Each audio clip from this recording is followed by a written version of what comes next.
आज जो बात मैं कहने जा रहा हूँ वह केवल उन लोगों के लिए नहीं जिन्हें पढ़ते समय नींद आती है, बल्कि उन सब के लिए जो अपनी जिंदगी में उठना चाहते हैं पर उठ नहीं पा रहे, जो हर रात कहते हैं कल से पढ़ूंगा, और हर सुबह वही नींद, वही सुस्ती, वही अधूरा वादा। जागना सिर्फ आंखों से नहीं, आत्मा से जरूरी है। उठने के लिए अलार्म की नहीं, मकसद की आवाज चाहिए। नींद तो हर जीव को आती है, पेड़ को भी, पत्थर को भी, पर जागता वही है जो जानता है कि उसे कहां पहुंचना। अगर तेरे भीतर ज्वाला जल रही है ना, तो नींद तेरे पास आने से पहले ही जलकर राख हो जाएगी। राधा रानी का नाम लेने का मतलब क्या है? वो जागृति है, वो प्रेम है, वो भक्ति है, और जो सच्चा प्रेम करता है वो कभी आलसी नहीं होता। तू कहता है पढ़ते वक्त नींद आती है, क्यों आती है बेटा? क्योंकि तू पढ़ाई से प्रेम नहीं करता, तू सिर्फ डर से पढ़ता है, और जो डर से चलता है वो कभी दौड़ नहीं सकता। एक पल सोच, तुम्हारे पिता क्यों नहीं थकते, क्यों नहीं कहते कि आज आराम कर लेते हैं? क्योंकि उनके भीतर का कर्तव्य प्रेम से बड़ा। तो जब भी पढ़ते वक्त नींद आए ना, एक बार अपनी माँ की थकी हुई आंखें याद करना। उस वक्त तेरा खून खुद उबल उठेगा, क्योंकि माँ बाप की आंखों में नींद नहीं है तो बेटा तुझे भी सोने का अधिकार नहीं है। नींद का इलाज दवा से नहीं, भावना से होता है। आंखों पर ठंडा पानी डाल ले, उठ बैठकर पढ़ ले, पर जब तक भीतर प्रेरणा नहीं जगेगी नींद जाएगी नहीं। ये नींद शरीर की नहीं है, ये मन की जड़ता है, आत्मा की थकावट है। इसलिए मैं कहता हूँ जब भी किताब खोले पहले मन खोले, मन से कहे हे प्रभु मुझे वह ज्योति दो जो अर्जुन को दी थी, जिसने गीता सुनी और फिर कभी थका नहीं, कभी सोया कभी टूटा नहीं। पढ़ाई कोई काम नहीं, तपस्या है। जैसे तपस्वी मुनि तप करते थे ना, वो जंगल में पत्थरों पर वर्षों तक बैठे रहते थे, वैसे ही विद्यार्थी का तप है। किताबों के बीच बैठना, रातों को जगना, आंखों से आंसू गिरना, फिर भी पन्ने पलटते रहना, क्योंकि जिसने तप किया वही तेज हुआ। तेजस्वी वही बनता है जो नींद को हराता है। जो कहता है थक गया हूं, कल देखूंगा,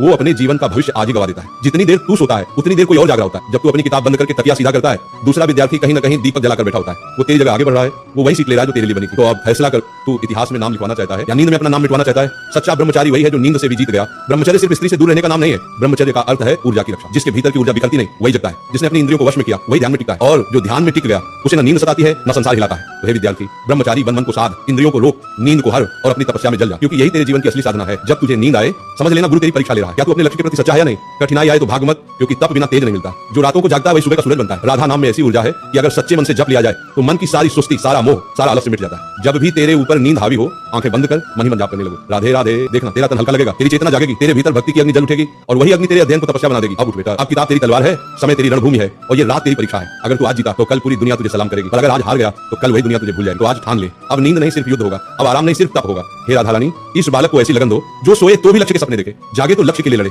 उसे ऐसा जज्बा दो कि जब थक जाए तो भी कहे राधे राधे मैं तैयार हूं फिर से। उठ मेरे बच्चों, रात अंधेरी है लेकिन तेरे भीतर का दीप जल चुका है। तेरा नाम अब इतिहास में लिखा जाएगा, क्योंकि तू वह विद्यार्थी है जिसने नींद नहीं अपनी आत्मा को जगाया है।